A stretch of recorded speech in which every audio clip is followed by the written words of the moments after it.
Get ready to hear the truth about America on a show that's not immune to the facts with your host, Dan Bongino. Welcome to the Dan Bongino Show. Producer Joe, how are you today, my friend?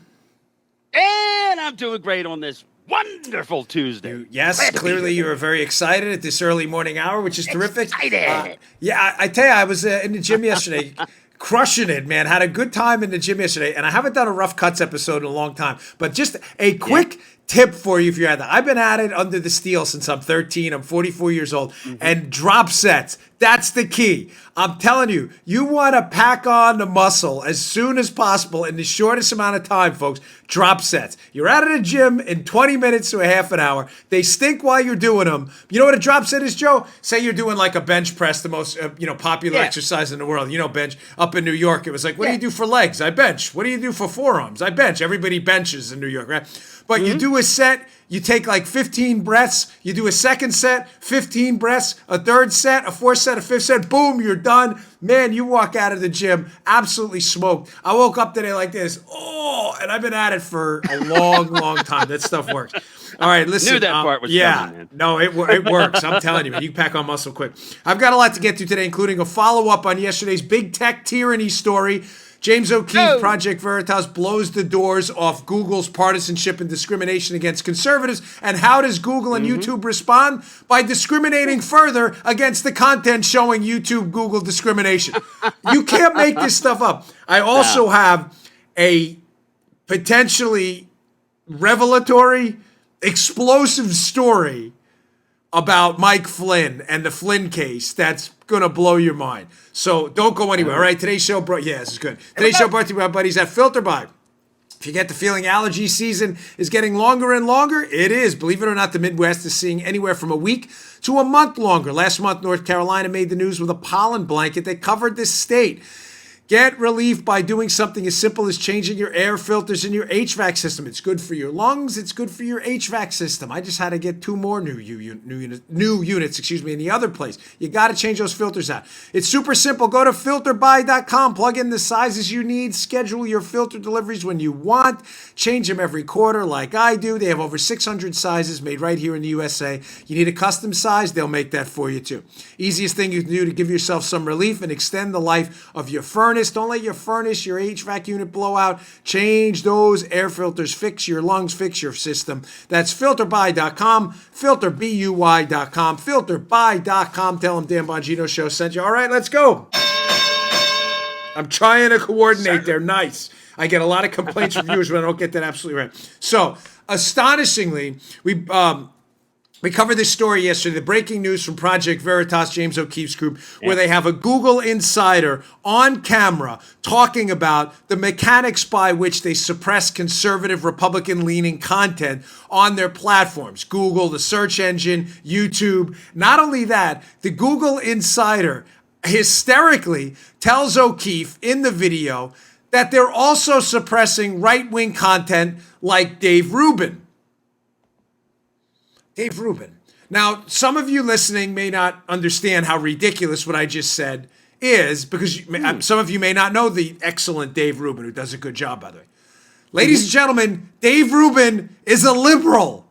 Now, why do I call Dave Rubin excellent? You know, we're at ideological combat with these people all the time. Because Dave Rubin is a very open-minded liberal who is consistent, doesn't treat conservatives like garbage, actually treats them quite well, has them on his show, will debate them in the most fair and open of manner. He's very cordial. And Dave Rubin will defend conservatives when conservatives get attacked by outlets like YouTube.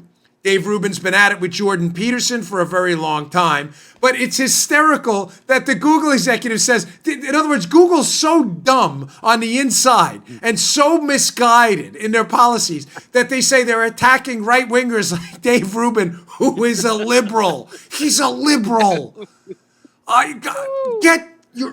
Surgically extract your head, please, from your rectum, Google and YouTube. So, James O'Keefe tweeted this out yesterday. Again, astonishingly, They do this expose on Google and YouTube, discriminating against conservatives, and then they discriminate against the video by pulling it down. O'Keefe tweet, as you can see in the scene on our YouTube account, youtube.com/Bongino. We appreciate your subscriptions there, despite the fact that YouTube demonetizes us all the time there. Breaking, YouTube Google has removed our Google investigation as it was approaching 50,000 likes and 1 million views. Please download it on BitChute and BITCHUTE in case and repost it. Sometimes I say things like Vox and people think I said Fox. So there's the tweet from James O'Keefe. Amazingly, now, in an effort to make this story, you're funny, dude. In an effort to make this story go away, they are engaging in more ideological discrimination by deleting the video from the YouTube. Ladies and gentlemen, this is not going to work. I want to talk about two specific things here because this is one of the more critical stories of our time with this 2020 election coming up. If they are going to do this against conservatives, Google is unquestionably going to impact the electoral outcome in the United States by their efforts to discriminate against our content. First, what are they hiding? Now, I wasn't going to play another cut of this today, but since Google and YouTube decided to engage in this discriminatory effort to delete the content, I'm going to play another bit of Project Veritas's video. Hat tip, Project Veritas. This is one of their Google engineers who, wrote this kind of mea culpa thing today, Joe, this lady Jen Janai saying, well, they took this stuff out of context. Really? She didn't deny what she said. This is her talking about Google's definition of what fairness is. And by the way, fairness is never fair to Trump supporters. Play that cut. Our definition of fairness is one of those things that we thought would be like obvious and everybody would agree to, and it wasn't. Like there are the same people who voted for the current president do not agree with our definition of fairness. Fairness is a dog whistle. It does not mean what you think that it means, and you have to apply double think in order to understand what they're really saying. And what they're really saying about fairness is that they have to manipulate their search results so that it gives them their political agenda that they want. And so they have to rebias their algorithms so that they can get their agenda across. So, ladies and gentlemen, in other words, common English terms that have a perfectly easily understandable definition and defined context, like fairness, don't really mean what you think they mean when it comes to Google. Their definition of, quote, fairness, according to this lady Jen Janai that works for Google, their definition of fairness is one that Trump supporters won't like. Well, why would that? That means by definition, right, that people who don't support Trump would probably like this term fairness. What does that mean? Well, as the insider clearly explains to Mr. O'Keefe there, that means that they are going to bias their search terms. Like I said yesterday, you're looking for Hillary Clinton's emails, you're going to get stories that have nothing to do with the email scandal. Meanwhile, you Google Donald Trump's emails and you're going to get negative stories associated to Donald Trump, even though those terms clearly during the campaign, Donald Trump's emails, Hillary Clinton's emails, would clearly, based on the overwhelming number of searches, lead to different places. Google is influencing the election. This is an important story. This is a monster story. Now, I want to bring this up for a couple of reasons. Number one, Google's efforts to suppress the story are leading clearly now to what we call the Streisand effect, something I've covered before. Some of you are old enough to remember this. Barbara Streisand in the day asked a photographer to not take pictures of her house. Well, what's known now as the Streisand effect was, well, what happened after that? Well, her efforts to ask them not to take pictures of her house led to an explosion of photographers doing what, Joe? Taking pictures of her house. Of her house. In defiance of her clear request for them not to. Joe and I both have to deal with the Streisand effect often. Matter of fact, I was talking to Paula yesterday about this. What do I mean? Google, in their efforts to make the story go away, is actually making the story worse. If they would just let this play out, issue some response, Joe, and correct the problem, the story would die. But Google won't do that, because I'm going to get to this in a second. They live in this insulated corporate culture where I believe Google actually thinks they're on the right side of this, despite being tech tyrants at this point. Yeah. They're in this I agree bubble. with you. Yep. Yeah. Now, Yeah. the problem is, and what Joe and I have to deal with often is, when you're in the conservative, what do you call it? Like a content space. I try not to use these unnecessarily sophisticated terms for. You're a talker. Your opinion. You're an opinion. Me, Ben Shapiro, Mark Levin, Hannity, Rubin on the liberal side. We produce content which people consume. There are always going to be people that attack you, and it happens often. And ladies and gentlemen, sometimes I have a thick skin, sometimes I don't. Some things bother me, some things don't. Right. But there are some things that really get under my skin, and you have to fight this tendency of the Streisand effect to go after these people. There's a friend of mine who does this all the time, and he winds up like promoting their content. You have to sometimes just let things go, even though you know they're wrong. Some things have to be fought back on.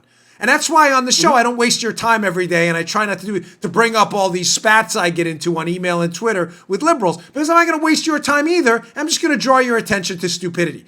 Google, you would think a big company with some of the finest minds in the world, there's no question about it. Their technological capabilities are unbelievable, or else we wouldn't be having this conversation, Joe.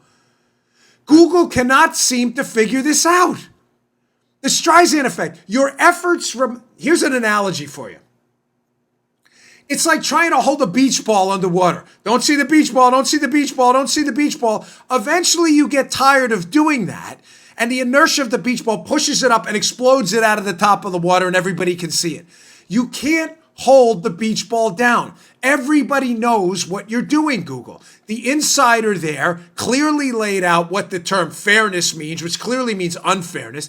Your corporate employee there, Janai, clearly laid out how your definition of fairness is going to be contradictory to what someone who supported Trump would think, hence meaning it's unfairness.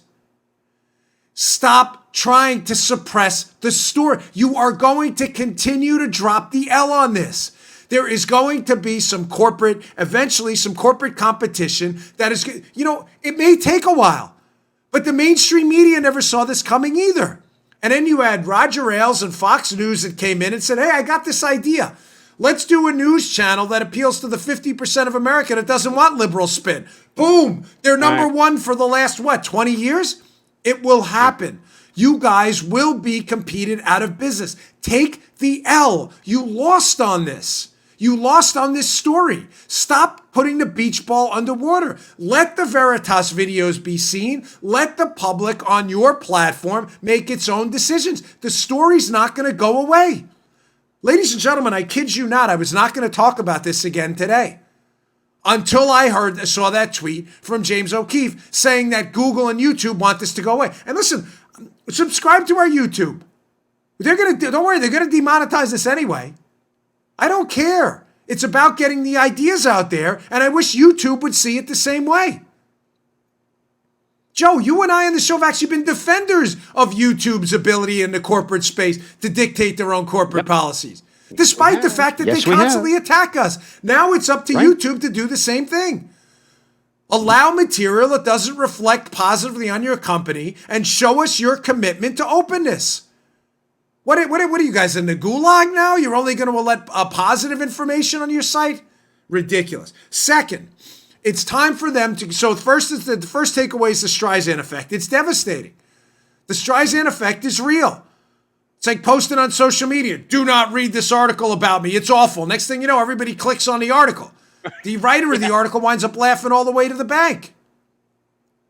Second, we have these eureka moments, by the way, at times in these corporate business and even government bubbles, where sometimes people have someone who comes in and says, look, eureka. They used to shout that when they found gold sometimes. Eureka. You need these eureka moments, right? Eureka moments where this corporate structure at Google, which is so insulated and bathed in liberal thought, it's so bathed in it that they have no outside perspective. It's like the Truman Show. It's like everybody around them is acting around the CEO, and the CEO doesn't realize it because they're all liberals. You have to sometimes pop the bubble and see a different way, a different approach. You get what I'm saying? The approach now at YouTube and Google is clearly not working. It's not working. You are going to become subjected to government regulations, which even I don't support, and it is going to be devastating to your company. You need someone to come in there and say, guys, ladies, we are not going to do this anymore. We are not going to discriminate on search. We're not going to discriminate on YouTube. We are going to let conservatives do it. And what do I mean by this? You need outsiders, and this was the gift of Trump in the 2016 election. He took this traditional political model, focus group tested, talking groups, all these talking points, and he basically threw it out the window and said what came to mind. Was it always phrased perfectly? No, obviously not. But the public, who were not used to seeing this type of politician, then supported Trump. They are going to need a eureka moment, or a moment where somebody comes in there and explains to them that this isn't working. Our efforts to suppress the other side are actually emboldening the other side and generating more stories about what we're trying to suppress. I thought about two quick things. One of them is a personal story. Forgive me. I'll get to that in a second. But another one, just a quick one is, I'm a big baseball fan. I don't watch much anymore. It's too long, and I just don't have the time with show prep. But I love baseball. I played baseball in high school. I just love the sport. It's America's game. And I always think of Charlie Lau and Walt Riniak. Baseball, for those of you who are fans, you probably know those names. For those of you who aren't, you may not know the names, but the story's interesting nonetheless. They had this revolutionary theory at hitting. It's kind of like the Moneyball example I used last week. It reminds me again of Trump and Google's need for outsiders like Trump to shake up their corporate culture.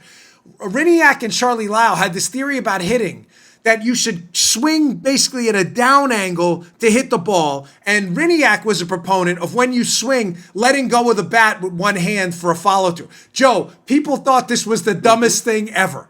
They were like, what are you, crazy? You can't let go of the bat with one hand. And why would you want to cut down on the ball? Cut down, you're going to just hit the ball into the ground all the time. Well, it turns out, after years of Charlie Lau and Riniak producing hitters like Robin Ventura, Wade Boggs, who subscribed to some of his theories, you had Frank Thomas, you had others who were coached by them who became world-class hitters, all of a sudden people were like, hey, you know what? The quickest way to the ball from up here to down there is the angle downward. And they were right. They were right. But it took this revolutionary approach to the game. I thought about this story when I was a young Secret Service agent. We went to this factory in Youngstown, Ohio, and we didn't have enough personnel at the time and cops to secure this whole factory. I'll leave out specifically where, but you may be able to figure it out. I've told some details of this story before. And again, this is not a self-celebratory moment, but it's an example of how outside of the box thinking works. We could not secure the whole factory. It was a complex manufacturing facility that had sophisticated tools that would be very dangerous if President Obama showed up and we didn't secure. You know what I'm saying? You don't want people with knife type things and nail gun types around the president. They could be used as weapons, not just tools. But we did not have the personnel to secure the whole facility. It was enormous. So I saw these big steel crates of car parts that looked like, monster steel crates of parts and steel. And I had this idea. I said, I'm not sure we had done it before. I said, how about we build this box within a box? In other words, if he's going to speak right here, how about we just put these car parts up and build like a box, a facility within the facility? And the owners of the place were like, or the managers were like, yeah, we can do that. And it turned out to be a great backdrop too, because it made it look very industrial, car parts and boxes of it. And we did not have to secure the rest of the place the way we would have done it. We still had to secure it, but the way we would have done it if it was all open. These people need outside of the box thinkers. I cannot encourage you strongly enough to bring people on board who are not insulated in your liberal corporate culture now, who are going to drive your company into the ground over the long term. You're making a huge, huge mistake. You are alienating 50% of America, and sooner or later, this is going to have a very severe corporate consequence for both you and your shareholders. Big, big mistake. All right, don't go anywhere. I got my next story is, I have this labeled, actress pulls a dipsy-do. Wait till you see this. This actress, who was so clearly lying to you on her Twitter account yesterday, got burned so bad by Caleb Hall. I got the pictures to prove it. Stay tuned. All right, today's show also brought to you by my buddies at NetSuite. Listen, if you don't know your numbers, you don't know your business. But the problem growing businesses have that keeps them from knowing their numbers is this hodgepodge mishmash of business systems. Some that don't work together are a mess. They have one system for accounting, another for sales, another for inventory, so on and so on. It's a big, inefficient mess taking up too much time and too many resources, and that hurts your bottom line. Introducing NetSuite by Oracle, the business management software that handles every aspect of your business, is an easy-to-use cloud platform, giving you the visibility and control you need to grow. Paula loves this system. She's a NetSuite fan. With NetSuite, you have time. You save time, money, and unneeded headaches by managing sales, finance, and accounting orders and HR instantly from your desktop or your phone. Who's better than you if you're a business owner? That's why NetSuite is the world's numero uno cloud business system. Right now, NetSuite is offering you valuable insights with the free guide, 7 key strategies to grow your profits at netsuite.com/Bongino. That's netsuite.com/Bongino. Get your free guide, 7 key strategies to grow your profits at netsuite.com/Bongino. Check it out today. Thousands of the best known brands and fastest growing companies use NetSuite to manage their businesses, and now it's available to you. Go check it out. Okay. This is another one of those stories. I wake up in the morning and I'm like, what liberal garbage can we debunk today? This was so easy. We have a couple stories up at the show notes at Bongino.com. Matt Palumbo wrote a story on it. But this actress, apparently she's a soap opera actress, whatever it may be, she decided it would be a good idea to tweet out some photos taking a shot. You can see this article at the Daily Caller, by the way, covering it as well. Taking a shot at the Trump administration's immigration policies. So inside, you can see in the Daily Caller piece, it's up at the show notes. Please read it again, Bongino.com. You subscribe to my email list, I'll send them to you. By Virginia Cruda. Soap actress crops out the timestamp to blame Trump for, quote, torture that happened under Obama. She's doubling down on this. So here are the pictures she posts to her Twitter account. And notice in the upper left-hand corner of the picture what you don't see, which is an actual timestamp. Here's picture number 1. Wow, that looks kind of terrible. You have people in those foil blankets in an immigration facility. Wow, that's tough. I mean, no one wants to see that. All right, you see this other picture, people sleeping on the floor in these aluminum blankets. Now look, hold on, keep this picture up. If you can see this on our YouTube.com, if not, I'll explain to you for the audio audience. Just know this: in the upper left-hand corner, it's a bunch of people who are detained in an immigration facility here illegally, who are in those aluminum foil blankets, who are sleeping on the floor. But in the upper left-hand corner, you'll see there's a little tiny sliver of black there. But you can't really see what it is. So hat tip Caleb Hall on Twitter, who noticed the little anomaly there and took the whole photo and found out that what was blacked out is a timestamp. What's the timestamp? 8/19/2015 at 5 o'clock in the morning. 2015. Joe, who was the president in 2015? Gosh, who was that? Yes, it was Barack Obama. Now, again, showing you liberals like this actress who they have no principles at all. They will supposedly their principle, just so we're clear, because we like to argue on a level playing field here. We're trying to advance a set of ideas. So I want to know what your principles are. I can tell you what mine are, whether they're about taxes or school choice. We should be able to debate those ideas, get into a little friction match here, and figure out which idea is better. Is school choice better than top-down government education? Are lower tax rates better than higher tax rates? What rates are we talking about? My entire point in doing stories like this is to show you that it's impossible to argue with liberals. Because liberals largely, many of them, don't have principles to argue against. Follow me. This is important. This is not just about a timestamp. This is the issue here, folks. I can't argue that school choice is better or worse if it's only better or worse to you depending on who the president is. You tracking me? This is an easy one. Either parents should pick where their kids go to school or not. I don't care who the president is for me to advocate that position. I am a firm believer in school choice. Parents know better what's for their kids. It doesn't matter to me who gets on my team there. If you're a Democrat, welcome on the school choice train. If you're a Republican, welcome back. I don't care. It's a principle. Liberals don't have principles.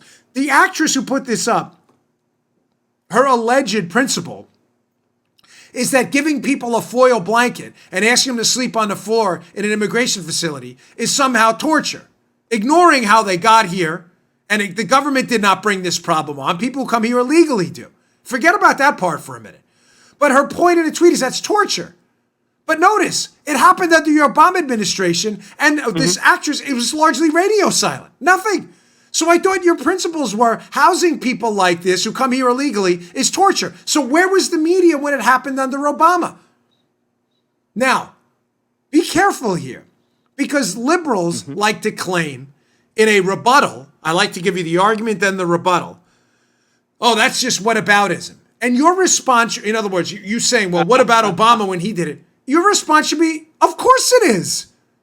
Because whataboutism is what about principles? I'm trying to nail you down on what the principle you're arguing is. Is the principle you're arguing that this is bad? I'm asking you then as a follow-up, if it's awful and torture, where were you when it happened in the Obama years? Where? Oh, you were nowhere. I know where I was on the Patriot Act when George Bush was president. I was against it. I didn't care that it was George Bush, because I cared about the principles, and so do you. Libertarians and conservatives and principled people. We don't care who the president is. But liberals don't have that. Again, a large swath of liberals, especially the radicals, they'll attack the police at the drop of a hat. But then all of a sudden, when we have this police state attack on Donald Trump, where he's spied on with this weaponized government, what do, Joe? They love it.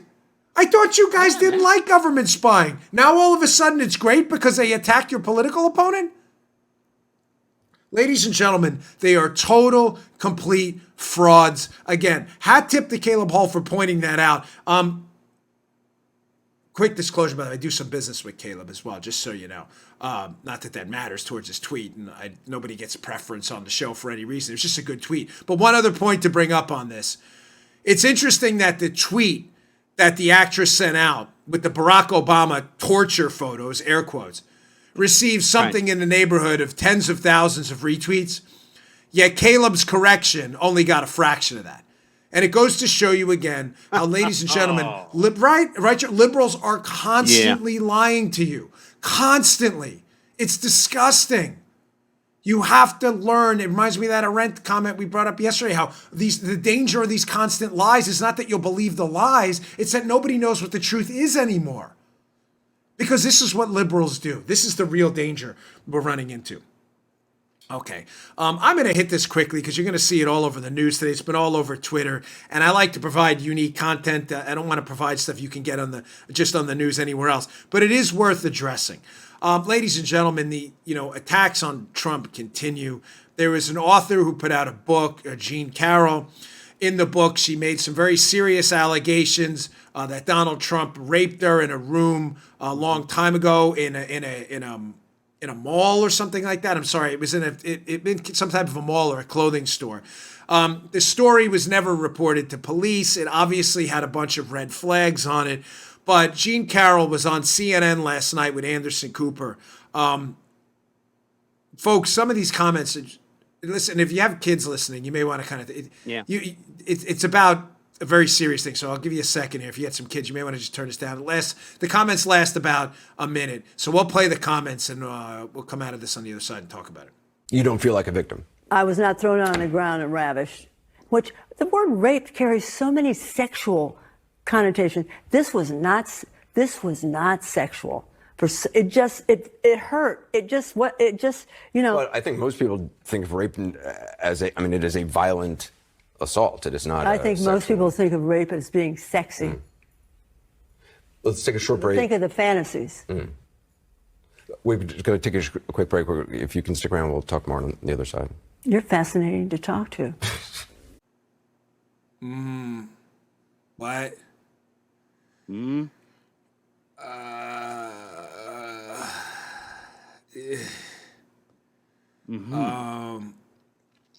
Okay. No, is my first response to that. That is not what most people think about rape.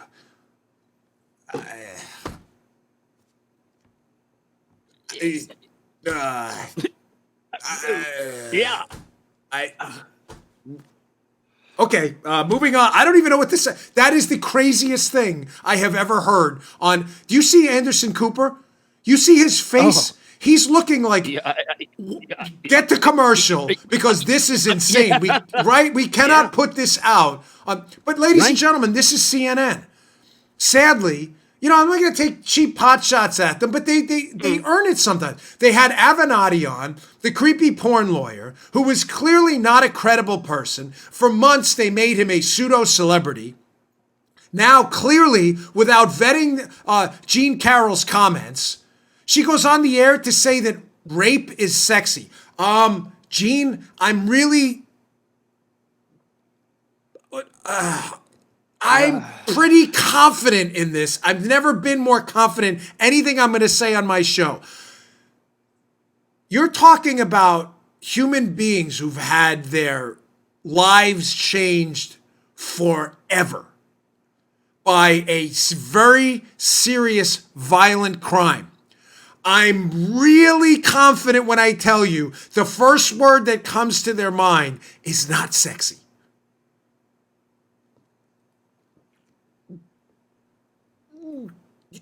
I was a cop. Interview someone before you go off on the air and say some stupid like that. That is not the first word that comes to people's minds. All right, moving on. I wanted to get to this story. There's so much going on. We haven't covered a lot. I only cover stuff when there's breaking news. I don't need to kind of constantly promote old material. But there was an interesting, fascinating break yesterday in the Mike Flynn case, ladies and gentlemen. This thing has taken you want to talk about a Dwight Gooden curveball. So Mike Flynn gets a new lawyer, Sidney Powell, who is terrific, super aggressive. And there's a piece of this court transcript that is making a whole bunch of people, that at TechnoFog account on Twitter, conservative treehouse guys, Jeff Carlson and others, people who've been following this case, me, for a long time, people are scratching their head scratching, going, what the heck?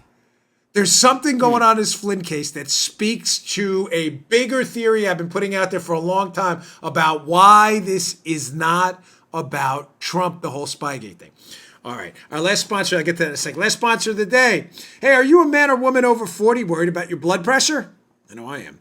Heart Factors Plus is a new natural formula that boosts nitric oxide levels, which naturally maintains healthy blood pressure levels and boosts libido and performance for men safely and naturally. It's true. Both your blood pressure and performance are linked to better blood flow and circulation. Dozens of clinical studies prove it. Heart Factors Plus works for tens of thousands of men and women to support healthy blood pressure, support energy production, and maintain healthy functions. Call now to try Heart Factors Plus risk-free. For a limited time, get a free bottle with your order and faster results than you ever thought possible, or your money back. No questions asked. Just go to heartfactorsplus.com. That's heartfactorsplus.com. Mention my name and receive a free bottle of the brand new coenzyme Q10 and fish oil formula just for trying Heart Factors today. Just go to heartfactorsplus.com. That's heartfactorsplus.com. Heartfactorsplus.com. Go check it out. Get those nitric oxide levels up. You need them for healthy functions there of your body. Check it out. Heartfactorsplus.com. Mention Bongino. Get a free bottle with your order. Check that out. Okay, so what the heck is going on with the Mike Flynn case? So he gets this new lawyer, Sidney Powell. She's terrific. She is really going for the gold a bit here. And in this court proceeding, by the way, hat tip TechnoFog. Someone asked me what the Twitter account was for TechnoFog. I try to recommend good accounts. It's at Techno, TECHNO _fog. Very, very good information on there. I got this screen cap from them of a transcript of Sidney Powell in court arguing on behalf of Mike Flynn. There is a line in here that is going to bake your bagels. So they're going back and forth, and Sidney Powell says at the start, she goes, "Listen, I'm going to paraphrase a little bit." She's asking the judge for access to some classified information. She's saying, I may need some kind of a classification here.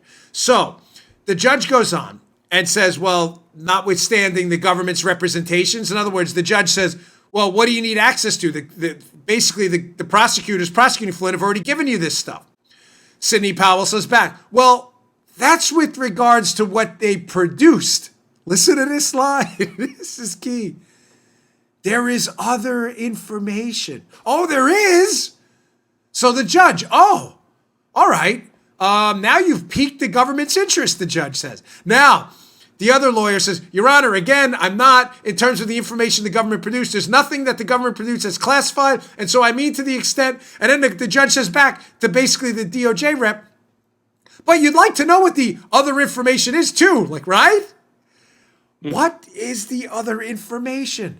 So we know what Mike Flynn was prosecuted for. Lieutenant General Mike Flynn, Donald Trump's former national security advisor, was prosecuted for misstatements to the FBI about his call with the Russian ambassador. Just a little background.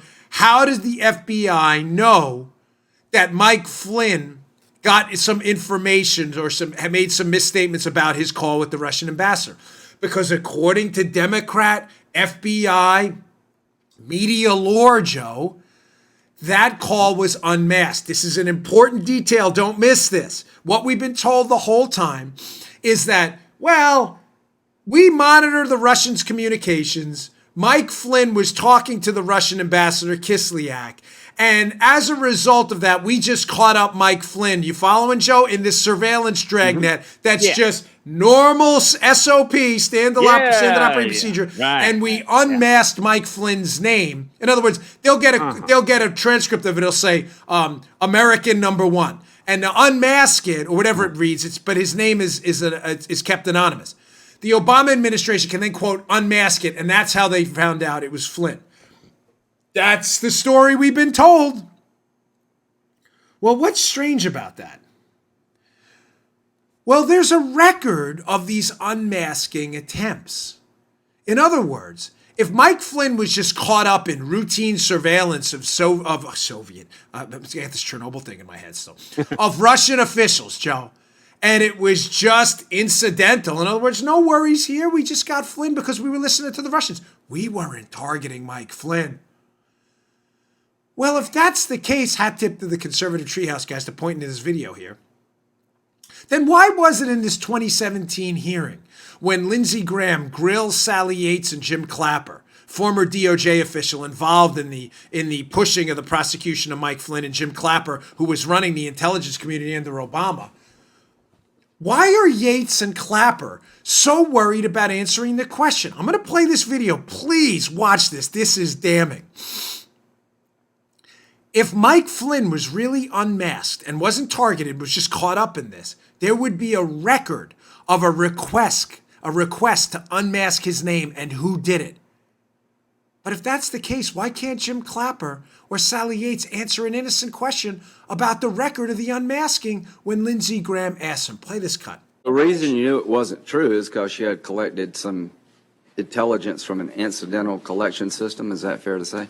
And I can't answer that because that, again, would call me for me to reveal classified. Let me ask you this. Did anybody ever make a request to unmask the conversation between the Russian ambassador and Mr. Flynn? And again, Senator, I can't answer a question like that Mr. that Clapper, would call do you for know if classified that was information. the case? I don't. Is there a way to find that out? Well, in another setting, it could be discussed. But there is a record somewhere of who would make a request to unmask the conversation with General Flynn and the Russian ambassador. Well, if one was made, there'd be a record of it. I can't speak to this specific case, but I can generally comment that in the case of 702 requests, yes, those are all documented. Interesting. So Clapper, who always, Jim Clapper, who's got an interesting way of detaching himself from the Spygate scandal completely. Now, so you have a history behind him and why he's so evasive all the time. Clapper also was asked at one point, I believe it was by Chuck Todd and MSNBC. He was also asked, Hey, if there was a FISA warrant, would you know about it? Remember, we played this cut on the show many times. Yeah. Oh, yeah, I know about it. But was there a FISA warrant? No, there wasn't.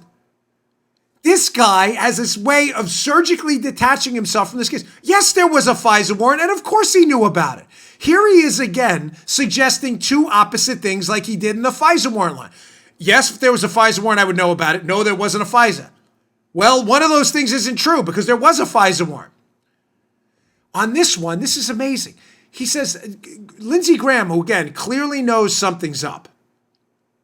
Graham says to him, well, if Mike Flynn was really unmasked and was just caught up in this incidental collection, there's a record, right, Mr. Clapper? Oh, there would be. Well, can we get that? Well, I can't talk about that here. And Clapper throws in this little caveat here. He goes, well, in this specific case, I don't know anything about that. This guy doesn't know anything about anything ever because he knows something's up. Why not just say the truth? Yes, if there was an unmasking request for Mike Flynn, there would be a record of it. And yes, Jim Clapper, as the director of the National Intelligence Community, would know about it because he understands his own personal liability in this. Ladies and gentlemen, I'm telling you, we wrapped my second book, Exonerated. If you don't mind, I hate plugging my own stuff, but it's out for pre-order now on Amazon, Barnes & Noble, and elsewhere.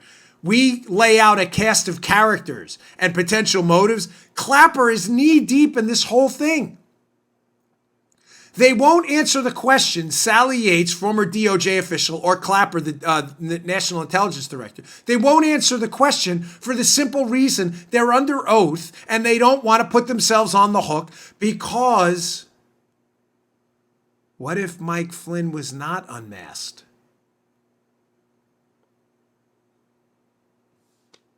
Think about that. What if everything we've been told about this case, and this part is in my second book, which I already finished, so we were kind of hat tip 279 for this, for kind of pushing me in this direction. You know what I'm talking about. He had some other information. It's not the first time I'm hearing this. What if Mike Flynn was not unmasked?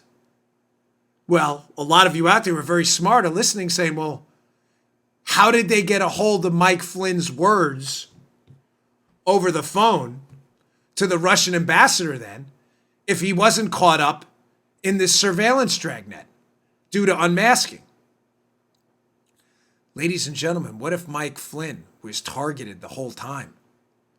What if Mike Flynn was being spied on too? Oh, now do you see why I keep telling you this is not Trumpgate.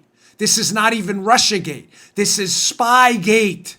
It is about the Obama administration's ruthless weaponization of intelligence tools to spy on political opponents. Mike Flynn was hated by Obama. He was an opponent of the Iran deal. It was Obama's signature foreign policy achievement, treaded air quotes, right? Mike Flynn was hated by him. Did you not pick up on this? That the one guy Obama warns him about, and says, be careful about this guy, is Mike Flynn? They hated Flynn. What if he wasn't unmasked? What if he was being spied on, potentially using a FISA warrant the entire time? Now, again, hat tip to the conservative treehouse guys who picked out this text. This is a fascinating text exchange between the FBI investigator who interviews Mike Flynn in January of 2017. It says, pardon the language here, but he's talking about, this is the same date of that Lindsey Graham video, the same date. He says F with an exclamation point. You get the point.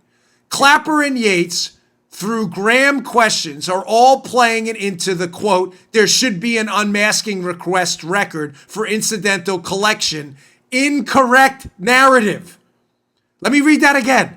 He's talking about Clapper and Yates answering the question I just played for you on video and audio there.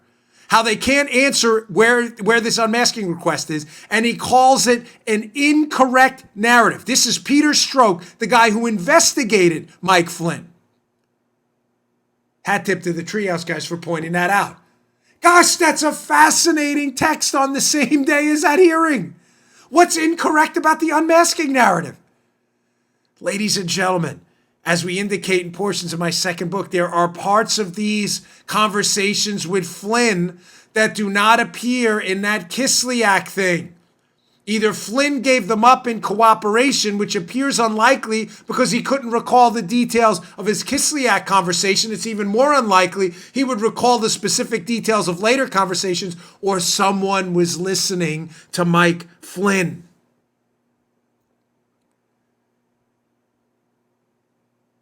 Let me explain to you and tie this up. Then we've got to move on to one last story. Now does the leak to David Ignatius in the Washington Post about the Flynn conversation and the alleged unmasking. Now does it make sense? Some key upper-level FBI official with a deep familiarity with the monitoring and spying on of Mike Flynn, it appears clearly leaked in, February of 2017, to David Ignatius of the Washington Post, sensitive information about his calls to get out there in advance that Flynn was unmasked. Why would the FBI and the Spygate colluders want the public, Joe? Why would they want them to think Flynn was just caught up in incidental dragnet surveillance of Russians? Why? Because they did not want you to know about the bigger scandal. It was not incidental. It's clear now, that the Obama administration was spying on Flynn. It even talks about it. There are portions of the Mueller report where they even address this, how the government had the FBI had a targeted investigation against Mike Flynn. Folks, how many people were they spying on? Now, I want to propose to you a theory here that's been going around by certain people who I think are very knowledgeable about the case. I was contacted by someone who kind of pitched this as well. Folks, there are these FARA laws, Foreign Agent Registration Act. In other words, if Joe Armacost wants to lobby for a foreign government, he has to register as a foreign lobbyist. Right. Was the Obama administration on the foreign policy front using FARA and the FARA laws to spy on political opponents who were not, in fact, agents of a foreign government by definition, but were simply opponents of their foreign policy? Do you understand what I'm saying? They were using what should have been either a civil remedy, hey, just go register, we're going to find you, to get spying warrants to spy on people who were lobbying on behalf of foreign policy decisions the Obama administration didn't like. Was Mike Flynn part of this? Folks, Donald Trump's presidency is his spying on of his campaign and presidency is a small portion of this. This is an enormous scandal. Was Flynn spied on using a FISA warrant simply because he opposed the Iran deal, with the predicate being his failure to register as a foreign agent because of contacts with Russians and Turkish administration officials? Do you understand how big this story? It is explosive. Think about that. Now, does that make sense? Sidney Powell's comments to the judge. There may be other information. What other information? Why does the government lawyer to the judge not want to give it up? May I suggest to you that other information, Joe, may be other phone calls that were monitored? How were they monitored? I thought he was just unmasked and it was part of an incidental collection when he was talking to Russians. How were his other conversations on tape too? Interesting how they may have gotten those. Stay tuned. Let's see what that other information is. All right, last story of the day. You know, we talked before about liberals, how they love to lie to you. It's sad. I wish it weren't the case because I really do enjoy principled arguments and back and forth. Things got a little heated last night on Ingram between me and Chris Hahn. I don't like what. So, listen, I can go back and forth with Chris all the time, but I'm really not a big fan of when people kind of use like degrading personal language. So I had to go back at him pretty hard, but that's a side note. But liberals, they constantly lie to you and present misinformation as fact, and it drives me crazy. So one of the stories I follow repeatedly, it's been an ongoing theme of the show for the last 3 years, is if liberal policies are so effective and the liberals that vote for them genuinely enjoy the outcomes from these policies, you would think they would want to be subjected to living under those policies as well. It's not a difficult argument to make. It's actually very common sense. I say this because, and I think it's one of the, not necessarily unique. I mean, Ben Shapiro lives in, I believe, Los Angeles. So he lives in a liberal state. But living in and growing up in New York and Maryland, and spending a lot of my adult life in Maryland, very liberal states, where Joe is now, by the way, you understand what it's like to live in a state where radical leftists run everything from the top down. You see the ridiculous policies. I was a police officer in New York, thankfully, under the Giuliani administration, where they cleaned things up for a while. But you see what the Dinkins years and liberals do to these places. But it's just a common sense question to ask, if you're a liberal and you vote for liberalism, why don't you want to live under liberalism? So I saw this story at The Hill by Kristen Tate. It's an interesting one. I'll put it in the show notes. I encourage you to read it because it speaks to this ongoing theme in their show, which, why are these liberals evacuating these states in troves? From The Hill, Kristen Tate. As the wealthy flee New York, the poorest will be the most affected. It talks about how upwards of 46% of the people leaving New York right now are people who make $150,000 or more, Joe. In other words, people who are successful, making money, earning money, adding value, they're the ones fleeing. And as they flee, they take their tax dollars with them, leaving the tax burden to finance these liberal policies, leaving it to middle-class folks and lower-income folks. In other words, it is a very liberal policies, again, that are damaging these people. And I ask a common sense question you should always pose to your liberal friends. Why is it that the tax base, the income, the people who are making and earning money in states like New York and California are evacuating these states en masse, and the tax base is rapidly expanding in places like Texas and Florida, which are run largely by conservatives? Why is that? It's a simple question. Now, I'll give you their response because I know what it is. Their response is always going to be, well, people leave states for all kinds of reasons. Yes, I get it. Point stipulated. But when you ask people in these polls what the number one reason they're leaving is, a plurality of folks will answer they're leaving because of the tax burden and the bad business environment. You can't have it both ways. Either the reasons matter and the other reasons, or they don't. So if 10% say they're leaving for a job, Joe, an opportunity, and then 25% say they're leaving because the business environment is terrible and the taxes are too high, why does the other reason matter? But the 25% of the people who are leaving because of the taxes, why do they not?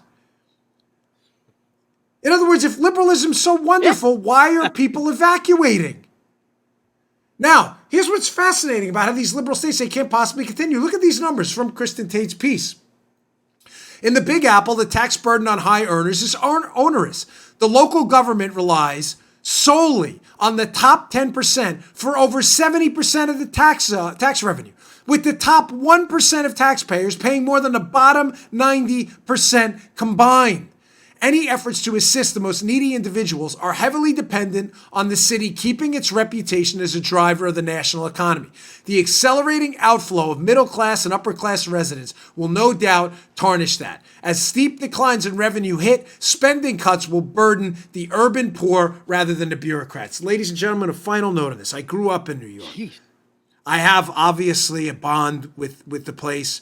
Matter of fact, I was looking at my own. I'm not going to give you my exact address, but I used to live on, only because other people live there now, and it wouldn't be responsible to put their address out there. But I used to live on 64th Place in Glendale. It's a long road. I lived in a couple different spots on there. And it was interesting. I was pulling up a Google Maps the other day, and I saw what's there now, where I used to live at off Myrtle Avenue there too. That's spot. We used to own a bar there, and it's really, it's sad to see New York hasn't changed much at all. It really hasn't. It's a shame. New York is such a wonderful place with a lot of great people. I met some of the finest people I'll ever meet in my life in New York, but gosh, its government, it is absolutely ravaging the place.